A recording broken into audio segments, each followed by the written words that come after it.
ഷൈൻ ടോം ചാക്കോ വളർന്നു വരുന്ന വലിയൊരു കലാകാരനാണ്, സിനിമാ നടനാണ്. അദ്ദേഹം ഇപ്പോൾ ഒരു വിവാദത്തിൽ ചെന്നപ്പെട്ടിട്ടുണ്ട്. വിൻസി അലോഷ്യസ് എന്ന് പറയുന്ന നടിയെ ലഹരി ഉപയോഗിച്ചുകൊണ്ട് കയറി പിടിച്ചുവെന്നും അവർ അത് പരസ്യമായി പറയുകയും ഒക്കെ ചെയ്തിട്ടുണ്ട്. ഒരു കാര്യം നമ്മൾ മനസ്സിലാക്കുക, മഹാഭൂരിപക്ഷ സ്ത്രീകളും വനിതകളും ഈ സിനിമാ രംഗത്തേക്കൊക്കെ വരുന്നത് മോശമായി പൈസ ഉണ്ടാക്കാനല്ല, അഭിനയത്തിൻ്റെ താല്പര്യമുണ്ടും സ്നേഹം കൊണ്ടും അല്ലെങ്കിൽ നല്ല ഒരു നടിയാവുക എന്നുള്ള നിലയിലൊക്കെയാണ് അവർ വരുന്നത്. അപ്പോൾ അതിനെയൊക്കെ ചൂഷണം ചെയ്ത് കൊണ്ടുപോകുന്ന രീതിയാണ് നമ്മൾ കാണുന്നത്. അപ്പോൾ ഇപ്പോൾ വാർത്തയിലൊക്കെ ഇത് കണ്ടാൽ തോന്നുന്നു ഉടൻ തന്നെ ഇതിലപ്പോൾ നടപടി വരും, ആളുകൾ പ്രതികരിക്കുന്നു, ഉടൻ തന്നെ അമ്മയിൽ നിന്ന് പുറത്താക്കുന്നു, അമ്മ സമ്മതിച്ചു കൂടുന്നു. ഒരു കാര്യമില്ല. ഇത് 2 ദിവസത്തേക്കുള്ള കോഫി ടേബിൾ ചർച്ച എന്ന് പറഞ്ഞ പോലെ, കോപ്പയിലെ കൊടുങ്കാറ്റെന്ന് പറഞ്ഞാൽ ചൂടുള്ള ചായ കുടിച്ചുകൊണ്ടിരിക്കുമ്പോൾ വരുന്ന ആവി പോകുന്ന പോലെ 2 ദിവസം കൊണ്ട് ഇതൊക്കെ അങ്ങ് തീരും. പിന്നെ വീണ്ടും ഒരുപാട് കാര്യങ്ങൾ ഇതുപോലെ നടക്കും. സ്ത്രീകളെ ഉപദ്രവിക്കൽ, മദ്യപാനം, ലഹരി പദാർത്ഥങ്ങളുടെ ഉപയോഗം, കള്ളപ്പണം ഉപയോഗിച്ചുള്ള സിനിമ എടുക്കൽ, ബിനാമി സിനിമ വരൽ, പിന്നെ വനിതകളെ പറ്റിക്കൽ, വഞ്ചിക്കൽ, ഇതൊക്കെ സ്ഥിരമായി നടന്നുകൊണ്ടിരിക്കുകയാണ്. എന്തുകൊണ്ടാണ് മുതിർന്ന ആളുകൾക്ക്, സൂപ്പർ സ്റ്റാറുകളെ പോലുള്ളവർക്ക്, മെഗാസ്റ്റാറുകളെ പോലുള്ളവർ ആളുകൾക്കൊക്കെ ഇതിനെതിരെ ഒന്ന് പ്രതികരിക്കാൻ കഴിയാത്തത്? പാപം ചെയ്യാത്തവർ കല്ലെറിയട്ടെ എന്ന് പറഞ്ഞതുപോലെ ആരാണ് ഈ ശർക്കരക്കുടത്തിൽ കൈയിട്ടിട്ട് നക്കാത്ത ആരുണ്ട് എന്ന് ചോദിച്ചാൽ എല്ലാവർക്കും ഏതെങ്കിലും തരത്തിൽ എന്തെങ്കിലുമൊക്കെ ബ്ലാക്ക് മാർക്കുകൾ ഉണ്ടായിരിക്കും. അത് പരസ്പരം അറിയാമായിരിക്കും. അങ്ങനെ പരസ്പരം അറിയാമായിരിക്കുന്ന ബ്ലാക്ക് മാർക്കുള്ളവർ എങ്ങനെയാണ് ഒരു കമ്മിറ്റിയിൽ ഇരുന്നിട്ട് ആരുടെയെങ്കിലും പേരിൽ നടപടിയെടുക്കുക? പിന്നെ വലിയ വിവാദമാകുന്നത് ചാനലുകളും പത്രങ്ങളും സോഷ്യൽ മീഡിയയൊക്കെ വലിയ ബഹളമുണ്ടാക്കുന്ന ഏതെങ്കിലും വിഷയത്തോടൊക്കെ പ്രതികരിക്കുന്നു എന്നതിനുപരിച്ചാൽ ഇതിനകത്തൊരു ശുദ്ധീകരണ പ്രക്രിയക്കുള്ള ഒരു സാധ്യതയും കാണുന്നില്ല. ഇപ്പോൾ ഹേമ കമ്മിറ്റി റിപ്പോർട്ട് കൊടുത്തു. ഹേമ കമ്മിറ്റിയുടെ പേരിൽ എത്ര സ്ത്രീകളാണ് ഇവിടെ വന്ന് വലിയ ബഹളവും ചാനലിലും, സ്ത്രീകളുടെ സംരക്ഷണ സമിതി, എന്തൊക്കെയായിരുന്നു ഇവിടെ ബഹളം. പക്ഷെ അവസാനം എന്ത് പറ്റി? കേസ് കൊടുക്കാൻ ആളില്ല. കേസ് കൊടുത്തവർ വരെ പിൻവലിച്ചു. ഒത്തുതീർപ്പായി. ഒരുപാട് പേര് രക്ഷപ്പെട്ടു.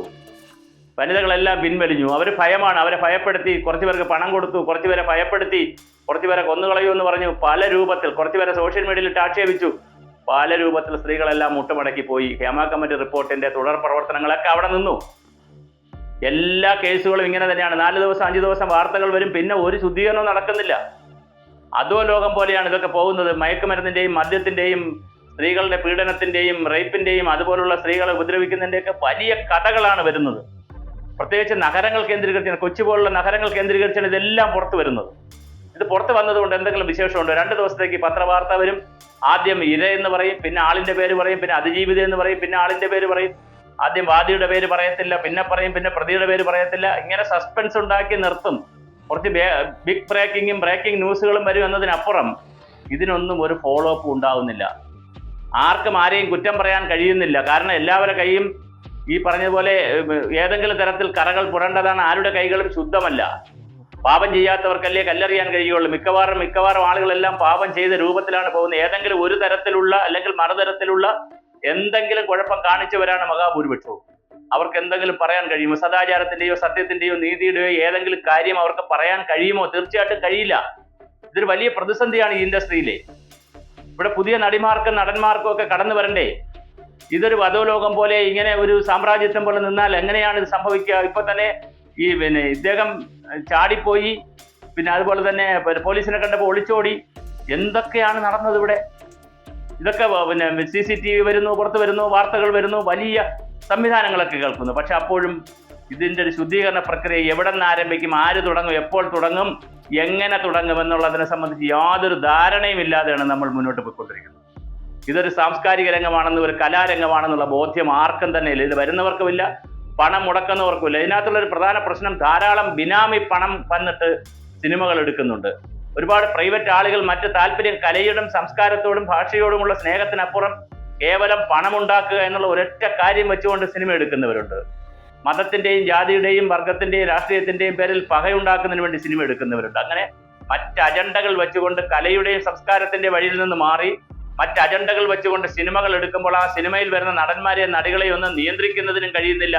പിന്നണി പ്രവർത്തകരെയും അണിയറ പ്രവർത്തകരെയും തൊടാനും പറ്റുന്നില്ല. ഇവരെല്ലാം കൂടി ചേരുന്ന ഒരു പത്മവ്യൂഹമാണ് ഇവർ ഇതിനകത്ത് കിടന്ന് കറങ്ങുന്നത്.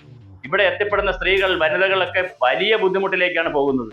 കുടുംബത്തിൽ പറഞ്ഞ ആർക്കെങ്കിലും ഇതുപോലെ കഴിക്കാൻ പറ്റുമോ? പെൺകുട്ടികളെ അവരെന്തുമാത്രം പീഡനമാണ് അനുഭവിക്കേണ്ടി വരിക? അവരുടെ ജീവിതവും അവരുടെ പിന്നെ അഭിനയവും കൊടുക്കുന്നതിന് പകരം ശരീരവും പിന്നെ വിളിക്കുന്നിടത്തൊക്കെ ചെല്ലുകയും എത്ര പേര് വിളിച്ചാലും അവരോടൊപ്പം ഹോട്ടൽ മുറികളിൽ പോകാനും മുറി പങ്കുവയ്ക്കാനും റൂം പങ്കുവയ്ക്കാനും ഒക്കെ അല്ലെങ്കിൽ ബെഡ്റൂം പങ്കുവയ്ക്കാനൊക്കെ കിട്ടുമോ?